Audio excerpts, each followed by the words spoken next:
오늘은 잠언 1장 20절부터 33절까지의 말씀을 본문으로 지혜의 외침에 귀 기울이라 라는 제목으로 하나님의 말씀 상고 한번을 함께 나누고 우리 기도의 제목으로 삼고자 합니다.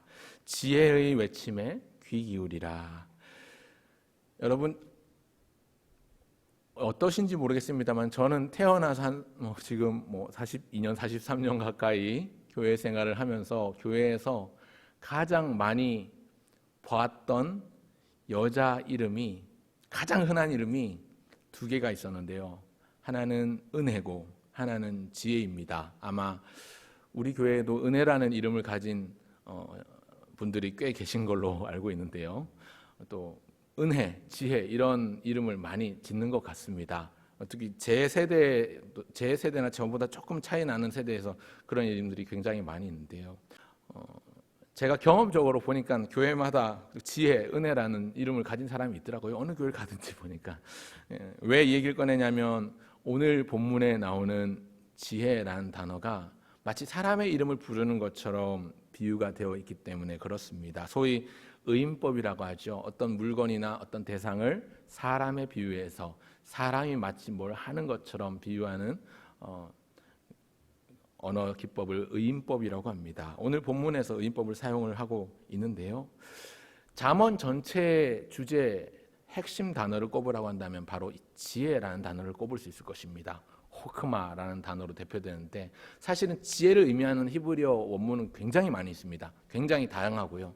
그리고 그 의미가 조금씩 다르기도 합니다.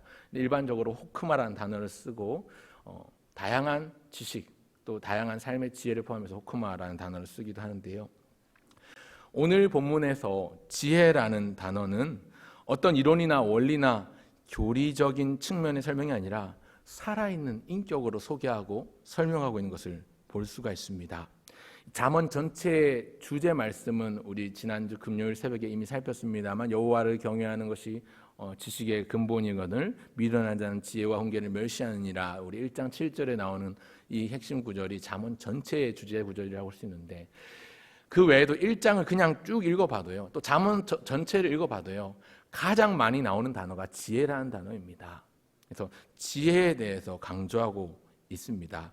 오늘 우리가 읽은 1장 20절부터 33절까지의 말씀을 보아도요. 지혜라는 단어가 굉장히 자주 등장을 합니다. 계속해서 잠언 말씀을 우리가 상고하며 묵상할 것인데 잠언 말씀 가운데 말씀드린 것처럼 지혜를 마치 사람처럼 사람의 비유해서 말하듯이 마치 어떤 사람 특정인을 지칭하는 것처럼 소위 의인법을 사용하는 것을 종종 만날 수 있습니다. 오늘 읽은 1장이 그렇고 나중에 살펴보겠지만 잠언 8장에도 가면 비슷한 기법이 사용되고 있습니다. 또 잠언 9장에서도 지혜를 의인화하여 말씀하는 본문으로 나오고 있습니다. 특히 오늘 1장 20절부터 33절까지의 말씀을 보면 지혜를 사람에 비유하고 있는데요. 20절과 21절을 보시겠습니까? 사람이 있는 것처럼 이렇게 말씀합니다. 20절과 21절에 지혜가 길거리에서 부르며 광장에서 소리를 높이며 시끄러운 길목에서 소리를 지르며 성문 어귀와 성중에서 그 소리를 발하여 이르되 이렇게 말씀하죠. 지혜가 사람 같습니다. 그렇죠? 예수 믿지 않는 사람들이 또 잠언이 지혜를 말하고 있다는 걸 모르는 사람이 이 본문만을 읽었을 때 지혜가 사람인가 보다 생각을 하지 않겠습니까? 그만큼 지금 사람의 비유를 하고 있는 것이지요. 이 잠언 말씀이 시가서에 포함이 되어 있는 이유 중에 하나는 그 기법이 굉장히 운율감 있고요. 리듬감이 있기 때문에 그렇습니다. 오늘 읽은 본문만 보더라도요. 똑같은 단어를 사용해도 아무 이상할 것이 없는데 다른 단어들을 사용하고 있는 것을 볼 수가 있습니다. 20절에 보시면요. 광장에서 소리를 높이며 두 번째 시끄러운 길목에서 소리를 지르며 세 번째 성문 어귀와 성중에서 그 소리를 발하여 이르되 보십시오. 소리를 높이며 소리를 지르며 소리를 발하여 사실은 같은 단어 같은 의미로 쓰였지만 다른 단어를 사용하고 있습니다. 이 잠언이 굉장히 고급 지식입니다. 고급 언어를 사용하고 있습니다. 이것을 잘 알 수 있는 게 20절, 21절만 보더라도 그런데 이 전체 20절에서 33절을 보면 책망이라는 단어와 재앙이라는 단어와 두려움이라는 단어가 병렬로 배치되어 있는 것을 볼 수 있습니다. 26절에도 보면요.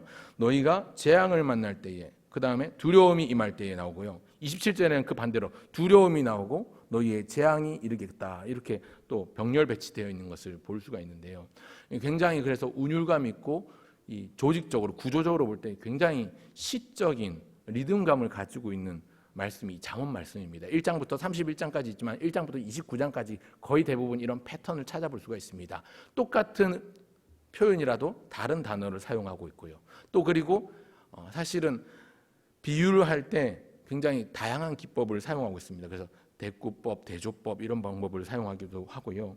뭐 이런 부분들은 둘째, 셋째를 차차하고 나서도 오늘 본문에서 오늘 우리에게 주시는 분명한 교훈이 있습니다. 그것이 무엇인지 함께 살펴보고자 합니다. 다시 한번 20절과 21절을 보면 지혜가 길거리에서 부르며 광장에서 소리를 높이며 시끄러운 길목에서 소리를 지르며 성문 어귀와 성중에서 그 소리를 발하여 이르되 부르며 높이며 소리를 지르며 그 소리를 발하여 이르는 지혜의 말씀이 무엇이냐면 경고입니다. 경고를 하고 있습니다. 마치 불난 집에서 사람이 뛰쳐나와서 주변에 있는 사람들에게 불이야! 라고 외치고 있는 것 같습니다. 길거리와 광장에서 또 성문에서 성중에서 큰 소리를 외치며 경고하고 있으면서 위험을 알리는 것처럼 보입니다. 그러고는 23절에 뭐라고 말씀합니까? 나의 책망을 듣고 돌이키라. 나의 책망을 듣고 돌이키라. 분명히 경고의 외침이 있는데요. 이 경고의 외침의 내용은 책망입니다. 보라, 내가 나의 영을 너희에게 부어주며 내 말을 너희에게 보이리라. 여기까지는 참 은혜롭고 좋은데 24절 내가 불렀으나 너희는 듣기 싫어하겠고 내가 손을 폈으나 돌아보는 자가 없었고 도리어 나의 모든 교훈을 멸시하며 책망을 받지 아니하였은즉 역시 비슷한 기법으로 사용되고 있습니다. 싫어했고 돌아보지 않았고 책망받지 아니하였고 멸시하였고 이런 단어를 사용하고 있죠. 여러분 사실은요 잠언에 나오는 이 지혜라는 단어 그 위치에 지금 말씀드린 것처럼 1장과 8장과 9장엔 지혜를 사람으로 묘사하고 있는 그 지혜라는 단어 대신에 예수님 혹은 주님이라는 단어를 넣어도 전혀 이상하지 않습니다. 그렇게 한번 보시면 여러분 잠언서를 묵상하고 잠언 말씀을 보실 때는 형광펜이나 색볼펜으로 동그라미 치시면서 보시면 굉장히 재미가 있습니다. 왜냐하면 지혜라는 단어의 자리에 예수님 혹은 주님이라는 단어를 넣어도 말이 자연스럽게 이어지거든요. 그리고 비슷한 표현들 다 같은 의미인데 다른 표현들 사용된 것도 체크해서 보시면 굉장히 놀랍습니다. 거의 대부분이 짝수로 끝이 나고요. 그것도 신기한 부분들인데 그런 것들은 이제 개인적으로 성경을 읽으시면서 한번 체크해 보시면 좋겠고요. 오늘 그렇게 나의 책망을 듣고 돌이키라 말씀하고 경고하고 있는 이 지혜자의 지혜, 잠언 말씀이 우리에게 주는 교훈이 있습니다. 그것은 지혜의 원천이신 하나님을 지혜의 이름을 소개하고 있는데 지혜의 원천이신 하나님의 말씀과 하나님 자체를 의지하라는 그런 주제를 담고 있습니다. 오늘 본문이 우리에게 주시는 교훈 세 가지를 말씀드리고자 합니다. 첫째, 주님의 말씀에 귀를 기울이라는 것입니다. 잠언이 말씀하는 지혜는 결국 하나님이요 하나님의 말씀인 성경입니다. 여러분 지혜로운 인생이 있다면 바로 주의 말씀에 귀 기울이고 그 말씀대로 살아가는 인생일 것입니다. 오늘도 우리는 주님의 말씀을 읽었습니다. 또 지금 듣고 있습니다. 그렇게 하루를 시작합니다. 과연 지혜로운 인생이라고 할 수 있습니다. 주님이 오시는 그날까지 이렇게 날마다 주의 말씀을 상고하고 주님의 말씀을 묵상하고 주님의 말씀을 읽고 듣고 곱씹으며 살아가길 바랍니다. 여러분 사도행전 17장에 보면요. 사도 바울이 복음을 전하다가 데살로니가에서 복음을 전하다가 이렇게 쫓겨가면서 그 다음 지역인 베레아 지역으로 가게 되는데요. 베레아 지역으로 몸을 옮긴 사도 바울이 복음을 전했을 때 베레아 사람들이 그 말씀을 굉장히 진지하게 받아들이고 또 귀를 기울였습니다. 말씀 한 구절만 인용하자면 사도행전 17장 11절에 보면 이렇게 말씀합니다. 베레아에 있는 사람들은 데살로니가에 있는 사람들보다 더 너그러워서 간절한 마음으로 말씀을 받고 이것이 그러한가 하여 날마다 성경을 상고함으로 날마다 하나님의 말씀을 받고 간절한 마음으로 받아서 이것을 상고하였다고 기록합니다. 넓은 마음으로 귀를 기울이고 간절한 마음으로 말씀을 받아서 그 말씀은 매일같이 날마다 상고하면서 읊조렸습니다. 과연 그러한가 한번 살아보고자 몸부림치고 발버둥치며 노력했다는 것이지요. 주님의 말씀에 귀 기울이는 좋은 본이 되는 태도입니다. 오늘 우리가 해야 될 지혜자가 경고하고 있는 이 첫 번째 경고의 말씀은요, 주의 말씀에 귀를 기울여야 한다는 것입니다. 그런가 하면 둘째, 귀를 기울이되 두려움을 품고 말씀에 귀를 기울이라는 것입니다. 두려움을 품고 말씀에 귀를 기울이라. 26절을 보시면요, 너희가 재앙을 만날 때에 내가 웃을 것이며 너희에게 두려움이 임할 때에 내가 비웃으리라, 이렇게 말씀하는데요. 여러분, 주의 말씀을 멀리하고 살아가는 인생에게 어떤 일이 일어나겠습니까? 무슨 일이 벌어지겠습니까? 재앙입니다. 재앙이 일어납니다.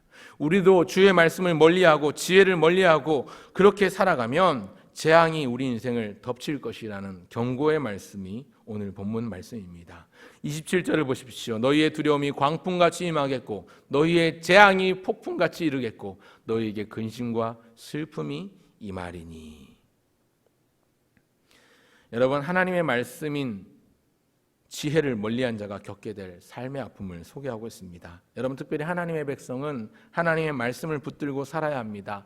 마치 물고기가 물 밖에서 살 수 없는 것처럼 하나님의 백성은 하나님의 말씀을 벗어나 버리면, 말씀을 놓아버리면 참 생명을 누릴 수가 없습니다. 반대로 말씀드리면 하나님의 백성은 하나님의 말씀을 통해서 생명을 누릴 수 있습니다.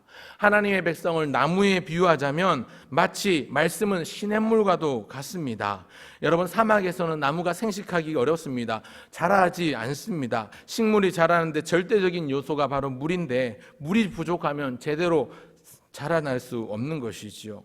반대로 시냇가에 심기어진 나무는요, 시절을 쫓아 때를 쫓아서 푸른 잎을 내고 과실을 내는 것입니다. 그런 것처럼 하나님의 백성은, 주님의 백성은 주님의 말씀에, 하나님의 지혜에 귀를 기울여야 합니다. 오늘 본문 설교를 준비하고 상고하는 가운데 잠언 1장을 우리가 읽었잖아요. 저는 시편 1편과 함께 같이 자꾸만 생각이 나더라고요. 시편 1편에 보면 어떤 사람이 복 있는 사람인가? 시냇가에 심기운 나무를 비유적으로 예를 들고 있습니다. 시냇가에 심기운 나무가 시절을 쫓아 과실을 맺고 푸른 잎을 내는 것처럼, 그 잎이 마르지 않은 것처럼 복 있는 사람이 그와 같다라고 시편 1편이 노래하고 있다면, 주의 말씀을 날마다 주야로 묵상하는 자로다, 그렇게 시편 1편이 복 있는 사람에 대해서 노래하고 있다면, 잠언 1장에 나오는 오늘 본문도 어떤 사람이 지혜로운 사람인가? 하나님의 말씀을 붙드는 자요, 하나님의 말씀에 귀 기울이는 자요, 특별히 두려움을 품고 말씀에 귀 기울이는 자라고 저는 확신합니다. 오늘 본문에 나오는 두려움과 재앙, 이 경고들을 하고 있다면 우리가 가져야 될 말씀을 대하는 중요한 태도 중에 하나, 두려움을 품고 그 말씀에 귀를 기울여야 한다는 것입니다. 여러분, 하나님의 백성은 주님의 지혜에 귀 기울여야 합니다. 하나님의 말씀에 귀 기울여야 합니다. 귀 기울이되 두려운 마음으로 귀 기울여야 합니다. 하나님을 경외하는 마음으로 귀 기울여야 합니다. 이 말씀을 떠난 인생은 결코 소중하고 값진 귀한 삶을 살아갈 수가 없습니다. 그런 의미에서 마지막 셋째, 기대를 품고 주의 말씀에 귀 기울여야 합니다. 기대를 품고 주의 말씀에 귀 기울여야 합니다. 첫 번째가 주의 말씀에 귀를 기울여야 한다는 것이고요. 두 번째는 그 가운데 두려움을 품고 주의 말씀에 귀 기울여야 한다는 것이고요. 그리고 마지막 셋째는 두려움만 아니라 기대를 품고 주의 말씀에 귀 기울여야 한다고 말씀드리고자 합니다.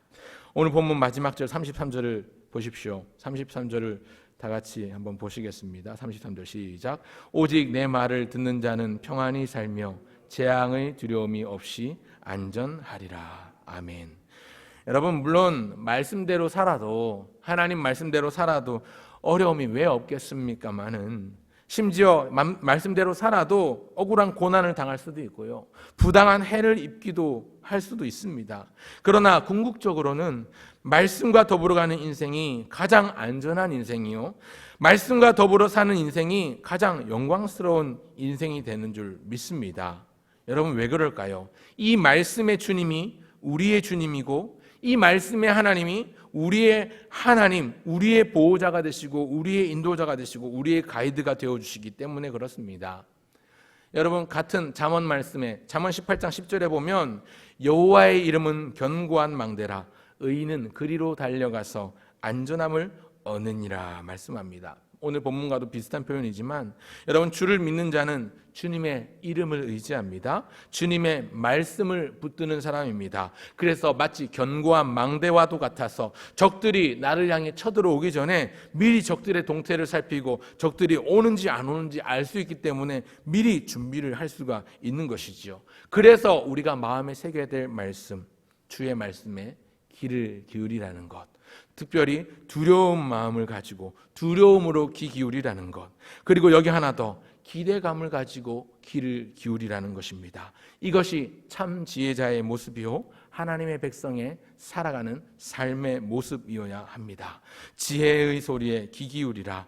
성령께서 우리의 마음을 울리시고 무엇보다 기록된 말씀으로 주의 지혜를 우리에게 일러주시는 이 말씀에 집중하며 말씀에 붙들리고 말씀에 이끌리는 삶을 살아가기를 다짐하며 그렇게 기도하시면 좋겠습니다. 하나님, 오늘 이 새벽에도 우리가 간절히 기도할 것이 무엇입니까? 하나님, 우리에게 지혜의 말씀을 끊임없이 공급하여 주옵소서.